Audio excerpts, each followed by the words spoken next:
Hi friends, this is Josh from the Narrate team. This past weekend, Narrate started a new series titled Give and Take. Adam talked about givers, takers, and matchers in relationships.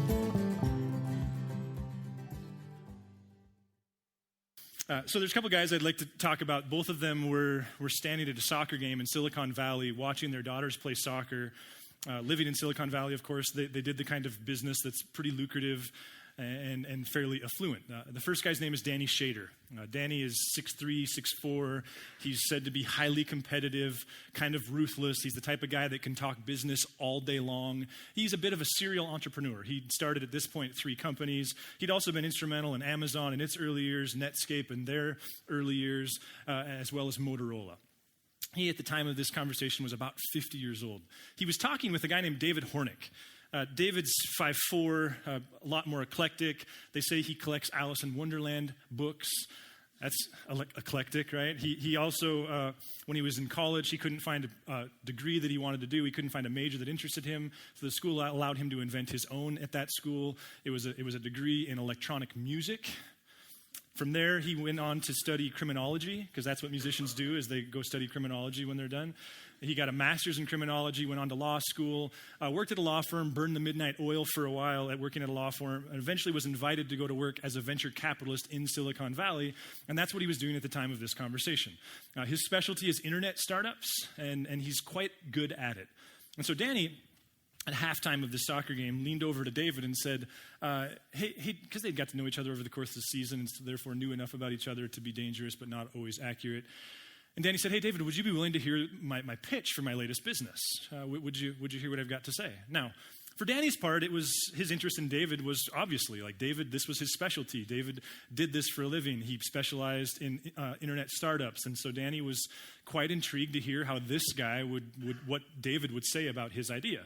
And it was advantageous for David because David knew that this wasn't your normal venture capitalist kind of scenario. The type of guys, the type of gals that David would normally listen to are women and men who have never started a business, who they have an idea and their friends told them on a Friday night it's a good idea. And so they were sitting in front of him saying, hey, would you fund my company? Now, by the way, when a venture capitalist buys into your company, they become a part of your board of directors, which means they don't have total power over it, but they certainly have voice and influence over the whole deal.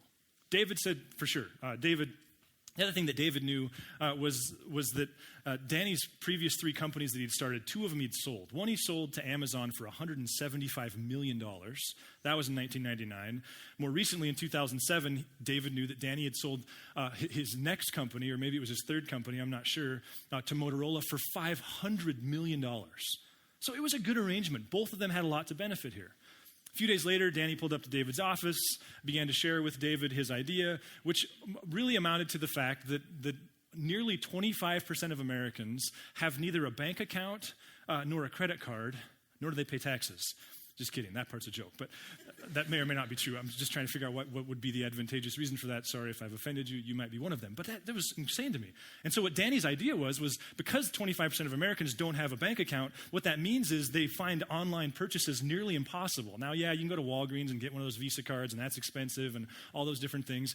Danny had an idea of partnering with places like 7-Eleven, Greyhound Bus, that would allow people to, at a much more affordable rate, get the type of card that you would need to then enter information into something like Amazon to make an online purchase. I'm told that the company was valued at $500 million after its first year. So it was a good idea. But at the time, it was just an idea. And David loved the idea. David eventually invited Danny to come present to his entire team. They loved the idea. Within a couple weeks of the initial ask, David presented Danny with a very, very competitive financial offer. But that's when David's his tactics proved to be different from that point forward. David's a giver. David steps away from the more typical venture capitalist way, which is you make an offer, and then as they call it, you make an exploding offer. The idea, of course, is you make an offer, it's lucrative, it's competitive, and in 24 hours or 48 hours, it goes away. The design, of course, is to make sure that you're minimizing the amount of competition that you have. David doesn't play that way. David, in fact, said kind of the opposite to Danny. He said, here's the deal. Here's the offer. You let me know whether or not you want it, and there's no deadline. He practically begged Danny to go shop the idea to as many venture capitalists as Danny cared to shop it to, and that Danny did, and it was a good idea. Everybody wanted in. Weeks passed, And David, the only other direct communication he had with Danny, there was no cajoling, no manipulating, no kind of threatening, none of that stuff. The only other thing David did was he sent him an email attached to which were 39 references. 39 women and men that David had invested in their idea, who Danny would have known many of those names. Presumably we would know some of those names. They were kind of typified successful ideas and successful companies. And they're all guys, all gals that would speak very highly of working with David. That's all he did. Other than that, he just chilled. So, of course, weeks later, Danny called, phone rang, David picked it up, and David quickly learned, what Danny said to David was, my heart says to go with you, and my head says to go with somebody else, and on this one, I'm going with my head. David was a little surprised by that. This doesn't happen to him often. He said, what do you mean? Explain that to me. And he said, well, my fear is that your generosity and kindness and giving nature doesn't translate to challenging somebody in a board of directors. So I have no doubt that you're nice and kind and generous and giving, but I do wonder if you have the capacity to challenge me in the way that I want to be challenged. And quite frankly, I've been there, done that. I'm not looking for someone just to blow smoke. I want my idea to be as good as it possibly can, so I'm going with this other person. David was beside himself. They hung up. It was a cordial ending to the conversation. And then David did what I suppose any of us would do. He started to second guess everything he stands for, wondered if maybe his friends were right. Maybe nice guys, nice gals do finish last. Now, all of that is taken from some research by a guy named Adam Grant. We started a conversation on Christmas Eve from Adam Grant's work. He's a professor at a very prestigious Ivy League school in Pennsylvania. He's compiled a wealth of research in which what he is saying, what his research said, and he spoke at TED, he's kind of a big wheel in that whole circuit, well backed by social sciences. What he says is all of us in our interactions, especially in business, but to a lesser degree all of our relationships, we all develop a reciprocal relational style. Now that's kind of academic talk for all of us in relating to people are either givers, takers, or matchers. Takers, garden variety takers aren't bad people. In fact, the research would say they're cautious. That's what drives them. They understand that they live in a dog-eat-dog world. They understand that mortgages and college expenses, those are very real things. And so they see the world as dog-eat-dog, and thus they don't want to be eaten. Givers play by a different kind of math. And to be clear, and part of what we're going to explore over the course of this next several weeks, givers aren't entirely altruistic. It's not that they don't have any self-motivation, it's that they go about things completely differently. David Hornick is a perfect example of a giver who somehow trusts that first and foremost he wants them to win, and he trusts it'll all work out for him in the end if he does that. And then there's matchers. The research would say that the majority of us are matchers, that what we've learned, what we've adapted, some would say what we were born with, though that bugs me, is that we're looking for break even, 50-50. You pat my back, I'll pat yours. Scratch your back, I'll scratch mine. I'll scratch yours, you scratch mine, right? That's how that goes. I don't know why I can't get that basic rudimentary metaphor correct. That's the way matchers work.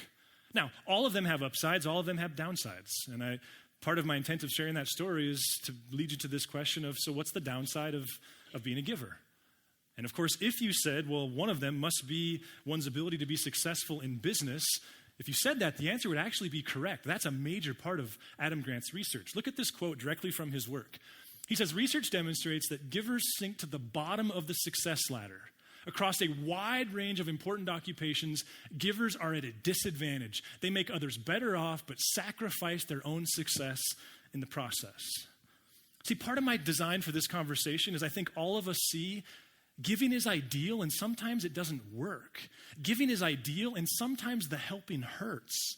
The research would back that up. One survey, they researched engineers, and they just determined who in this pool of engineers had the highest giving tendencies. What they found was that the people at the bottom of the performance ladder, those who had the most errors in their proposals, those who missed the most deadlines, those who cost their companies the most money, those who issued the fewest proposals, all of them at the bottom, they were all givers. Every one of them. They did another study in Europe with med students, and what they found was that students at the bottom of their class consistently were the givers. So yeah, they helped other people thrive and other people be successful, but they were consistently last. So the question becomes, so if givers are last, who's first? Matchers or takers? It's a trick question. Givers are also first. See, this is to me where the research is incredibly fascinating and in some ways validating to the struggle of what it means to follow Jesus. See, it's not that all givers are last. It's that everybody at the bottom was a giver. And it's not that all givers are successful. It's that everybody, study after study, the successful ones were the generous givers. So you see how this goes. You can either be a chump or a champ if you're a giver, but the people in the middle are consistently matchers or takers. So how about David Hornick? What was he? Well, as the story continues, Danny Shader, he couldn't stand himself for his decision. It never sat well with him. He eventually talked his board of directors into creating more shares, thus giving all of them less parts of the company, but nonetheless selling part of the company to David Hornick. And David Hornick took them up on their offer. He became an investor in that company, which continued his brand. In fact, Danny Shader is now one of his 39 or now 40 references. David Hornick, when Danny Shader told him no, he was only the second potential company that ever turned David Hornick down. His average today is 89%. 89% of the people that he makes an offer to take him up on his offers. The industry average, 50%. See, part of what the research bears is that takers and matchers win sprints, givers win marathons. Now, that's all directly plagiarized from Adam Grant. The question is, what is a church doing exploring this social science? How are we doing this? What's the point of this? Well, come with me to Matthew chapter 21. In Matthew chapter 21, we pick up in one of the oddest moments of perhaps the most profound historical person who's ever lived. Matthew 21:12, Jesus entered the temple courts. Picture Super Bowl, like he showed up at the stadium. And he drove out all who were buying and selling there, and he overturned the tables of the money changers and the benches of those selling doves. So Jesus, the one that you've come to understand to be this soft, gentle, kind person, showed up in the middle of the public square and made a scene. It was a disaster. He starts throwing furniture around. Well, what's going on here? Well, part of what we know is that in Jesus' day, those in charge of the temple, those in charge of Jerusalem, those who were very much in bed with Rome, they had made a convenient decision, and that decision was the only sacrifices that could be offered at the temple had to be purchased in Jerusalem. Which means if you were a shepherd in the northern Galilee and you were raising sheep and you quite sincerely were reserving your best one for sacrifice at the temple, you couldn't do it. Which would mean that when you showed up to the temple to give a sacrifice, be it a dove or a pigeon or a sheep or a calf, didn't matter, you had to buy it from them. Think $6.99 for a Coke at the movie theater, right? Think, wait a minute, why is a hamburger $16 in the airport? It's $8 out there. They created for themselves a controlled system. If you were going to offer a sacrifice, which by the way you were mandated to do, you were going to buy it from them at their inflated prices. The other thing they did was they insisted that the purchase itself had to be made with a very obscure bit of coinage. There was a king in Tyre who did some really great things for Israel several decades before this. He minted some coins. It was now outdated. It wasn't used anymore. They decided to use that as the currency of the temple. Nobody used it for government purposes anymore. Now, they justified it by saying that Rome's coins had an image of Caesar on it, and that was offensive to God. Ironically, this coinage also had an image of a person on it. So they took this antiquated currency, reserved it for the temple, and then when you showed up with whatever currency you used in your region and you had to buy the sacrifice from them, you first had to pay an exchange rate to get the currency to then buy the $16 hamburger. Jesus is ticked, and I think you can begin to see why. He's going, this whole system, it's designed to serve people. And you've become the Black Knight. You've become the self-serving power mongers. He continues, verse 13, it is written, he said to them, my house will be called a house of prayer, but you're making it a den of robbers. Now here, this is called a remez. This was very common in Jesus' day, where you would quote just a small section of scripture, but really what you were doing was quoting the entire story, right? We do this with movies all the time. The new Star Wars movie does it. Like they don't have to tell you the whole old movie. They just have to make this little allusion and boom, you've unpacked the entire story. Well, I say butt fumble and you think, what's the name? Mark Sanchez. Seriously? You guys don't watch football? Sorry. So Jesus quotes Isaiah is what he's quoting from. The passage itself is when God says, I will make my house a house of prayer for all nations. You've made it a den of thieves. Now, let me show you a picture of the temple that Jesus is dealing with. This is, of course, a model. The temple itself is gone, but you can see there it says court of the Gentiles.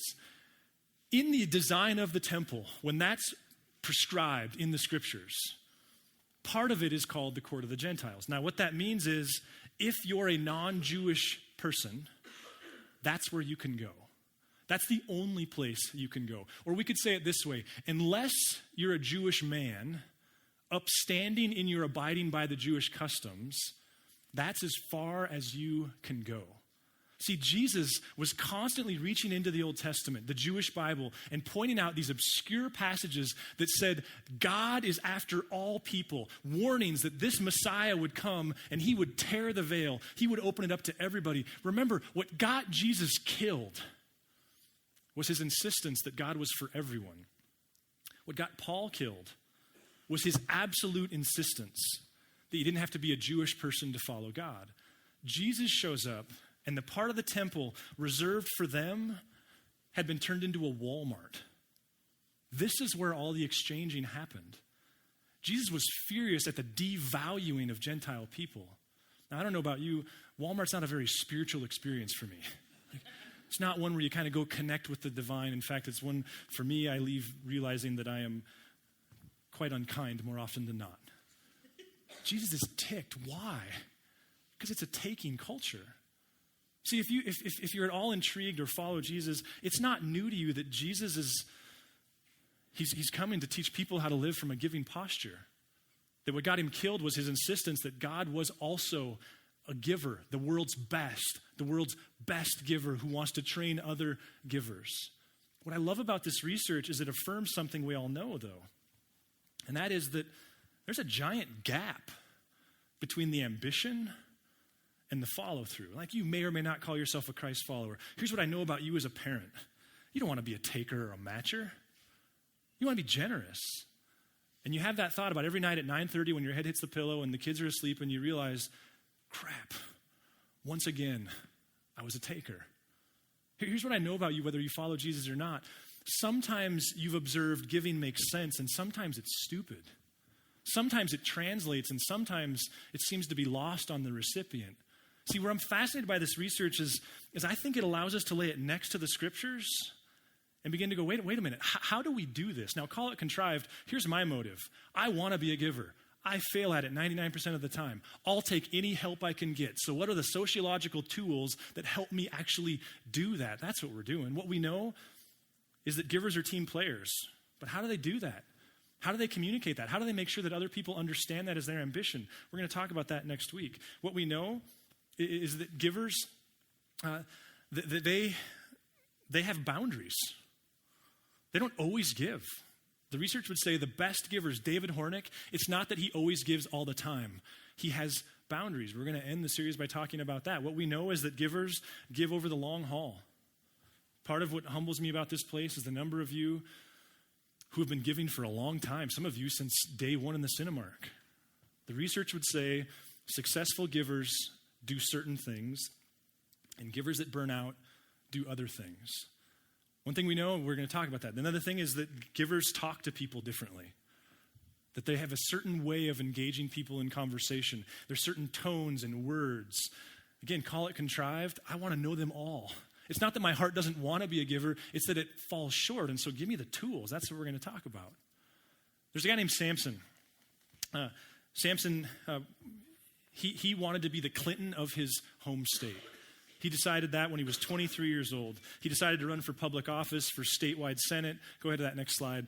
And Samson, when he decided to run, he was 23 years old. In his state at the time, the top 4 finishers got the particular seat he was after, or one of the 4. He finished 8th. So at 23, he gave up on the state Senate for a couple years, started a business with a buddy. The business they started failed almost instantly. He had no assets, or he had no money, so they took all his assets. Then his business partner died. It left him all the financial debt. His financial debt at 23 years old was 15 times anything he had made up till that point in his life. He died having paid every penny. It took him a long time, but he paid it. At 25, he ran for Senate again. This time he won. He had to take out a loan to get himself a suit. He went and spent 8 years in the state Senate. While he was there, he put himself through law school. When he was done, he practiced law for a while. And that's when he started to develop this weird reputation. Other attorneys, they liked him, but they didn't always emulate him. They said things like, he's a great human being. I'm not sure how good of an attorney he is. See, the problem was he absolutely refused to represent somebody who he knew was guilty. And listen, I know there's more to that conversation than that one dimension, but he just simply wouldn't do it. In one case, as he was getting ready to talk to the jurors, kind of close the case, he had decided over the course of the trial that somehow he missed the fact that his client was guilty. He approached the bench and said to the judge, "You're going to need to say something about him, because if I say a word, the jury's going to know he's guilty." Another case, he was in the middle of a trial when he determined that his client had misled him, that he was guilty. He turned to his associate working with him and said, "This case is yours." He stood up and walked out of the courtroom. So they respected him, but they weren't sure if it worked. Well, at 45, he was ready for the national stage. That's when sorry, I prompted that slide too early. Sorry about that, Bob. That's when he started running for the national Senate. Now, his opponents were James Shields and Lyman Trumbull. James Shields was the incumbent. He was the grandson of a congressman. He was a very powerful person. He used to be on the Supreme Court. He used to be a Supreme Court justice in his home state. Lyman Trumbull, same deal, former Supreme Court justice, also highly regarded. His father or grandfather was a very prominent Yale professor. And then there's our guy Samson, who kind of grew up in the sticks, and put himself through law school. Well, after the campaign got underway, our guy Samson had 44% of the vote. Shields was 41, I believe it was, and Trumbull had like 5. Then there's some outliers. A month before the election, Samson was up to 47. Shields was at 44. Next guy was still at 5 or something like that. That's when the opposing party panicked. They brought somebody else forward. They pulled Shields off the ticket, and a guy named Joel Madison entered the ticket. Joel Madison was the governor of the state at the time, and he was also a snake. In fact, Samson was of the opinion he was a snake, and quickly his opinions were confirmed. He heard word of this Madison guy trying to buy votes. That's kind of how he pushed the other guy out. In fact, a year after the election was over, he was indicted on several counts of fraud. He had embezzled, I think it was $300,000 from the state over which he was governor. But he took the lead. In fact, day before the election, Madison was at like 44%. Samson was down to 41%, and Trumbull was at 9%. Guess who won the election? Trumbull. He had never had more than 9% of the popular vote, according to surveys, up until the day of the election, and he won it. How? Samson actually liked Trumbull. Samson and Trumbull agreed on some very important issues. Samson didn't like Madison, and in fact, he decided that it was more important that Madison not win than that he, in fact, win. He made a decision to fall on his own sword. He decided that he would withdraw from the race. He knew that Trumbull's voters would never vote for him, but if he withdrew, they would vote for Trumbull. So he withdrew. The night before the election, his campaign was furious, distraught. He'd been working on this for 21 years. He withdrew. Trumbull won the election. Samson was actually a ghost name, a name he liked to use, a guy you'll know as Abraham Lincoln. When he said he wanted to be the Clinton of his state, it was the Clinton of Illinois, of course. He was referring to DeWitt Clinton, who was a governor of New York State, who was instrumental in bringing the Erie Canal there, and that was economically advantageous. The issue that he and Trumbull agreed on, the emancipation of slavery. Here's my question. What if giving can win? But what if it's radical and different? In Mark chapter 8, excuse me. In Mark chapter 8, Jesus says to his guys, "Hey, who do people say that I am?" And they're like, some say you're Mickey Mouse, and some say you're the next Marvel super character, and some say you're Moses. He says, "How about you? Who do you say that I am?" Remember, they say you're the Messiah. Like, you're the guy. You're the most important person in the world. You're the president. You're the ambassador. You're the one. I don't think it's any coincidence what he says next. Look at Mark chapter 8. He then began to teach them that the Son of Man must suffer many things and be rejected by the elders, the chief priests, and the teachers of the law, and that he must be killed, and after 3 days rise again. Why have people been fascinated by Jesus for 2,000 years? Could it be that he very uniquely understood that giving wins? More than winning, could it be that Jesus was the ultimate giver, who at the peak of his power went like, oh yeah, but remember, I win by giving. Peter pulls him aside. Verse 32, he spoke plainly about this, and Peter took him aside and began to rebuke him. Now, I think we read this and go, Peter, what a loser. Like, he's always getting it wrong. I can't believe Jesus put up with Peter. I wonder if that's actually the right way to read it. What if Peter's me? What if he's you? What if the disciples, in their inability to connect sacrifice to the win, what if he's us? Someone who's very honestly going, no way. It can't possibly be this way. Or maybe Peter agreed intellectually, kind of like you and I do when we wake up in the morning. And then his actual behavior betrayed him. What if Peter is a reminder to us that this whole giving thing it's one thing as an aspiration. It's one thing to sign off and go, yep, I believe in that creed. It's another thing to parent that way. It's another thing to lead that way. It's another thing to stand in line at Target that way. From here, Jesus, and if you read the Gospel of Mark, the whole thing, text critics will say the entire text pivots at this point. Over and over and over again, Jesus is going, I got to go die. This is how this thing happens. We got to go do this. The disciples never understand it, to the point where one time they're walking across the country and Jesus overhears them talking about who gets to be VP. See, they thought it was all metaphor. They thought they were headed to Jerusalem, there'd be this big throne, and they would be these powerful understudies. Jesus overhears them. He says to them, hey, so what were you guys talking about on the road? And there's that like, you could hear us when we're talking in our bedroom? I thought that was private. Jesus says, no, I heard you. And then in Mark 9:35, the text says he kind of pulled up a chair, sitting down, which is what rabbis did when they taught. Sitting down, Jesus called the 12 and said, anyone who wants to be first must be the very last and the servant of all. What if this is hard? Why are we doing this series? I'll tell you why I'm excited about it. It's because there's a massive gap between the aspiration and the actual behavior. Listen, I don't want to patronize you and tell you what to do with all this, but we've purposely picked a puzzle, a maze, as the visual picture for this series. Why? Because I don't know about you, but I often lay in bed at night or get up first thing in the morning and I'm suddenly horrified by the realization that I just blew through a bunch of intersections where there was all these moments at work, at home, with friends, with family, where I was confronted with give, take, match.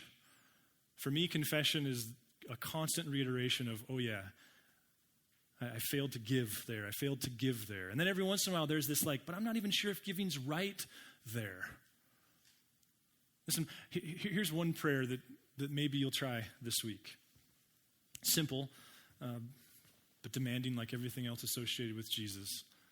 Simply, Lord, would you give me the wisdom to see, maybe you don't even believe in God. Here's how you could try him out. Just say this to the God you might not even believe in first thing tomorrow morning. Lord, would you give me the wisdom to just identify one of these intersections before I blow through it?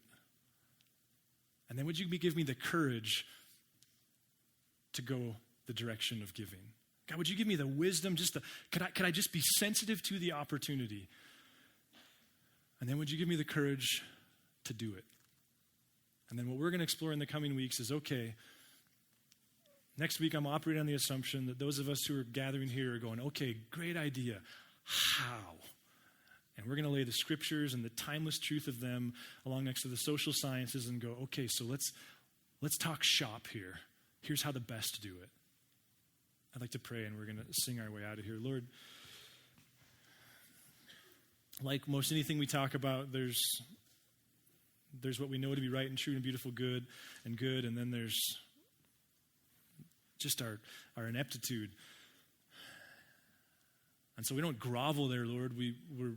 We're amazed at your grace, thankful for the cross, believing the tomb was empty, knowing that this isn't a bootstrap kind of movement. And yet, Jesus, we also know that grace is opposed to earning, not to effort, that you want to change us and our character, that you want to bring our desires, your desires for us to serve to fruition. Lord, we know that it's not just about us. It's not just all about what we get. But from day one, you've been looking for image bearers. People who would put the divine on display, people who would represent what you're about, with or without recognition. So Jesus, thanks for your grace. Thanks that we don't have to hit it out of the park to make it. And yet, quite frankly, Lord, it'd be nice to get a hit every once in a while. It'd be nice to have those moments where we could identify that as a parent, as a spouse, as a friend, as a person driving down Montana, that we just confronted an intersection and we found the courage to go the way of giving.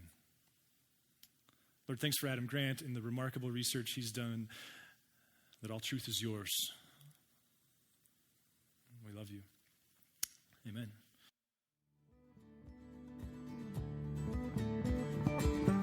If you would like to engage further with Narrate Church, you can find contact information online, www.narratechurch.org.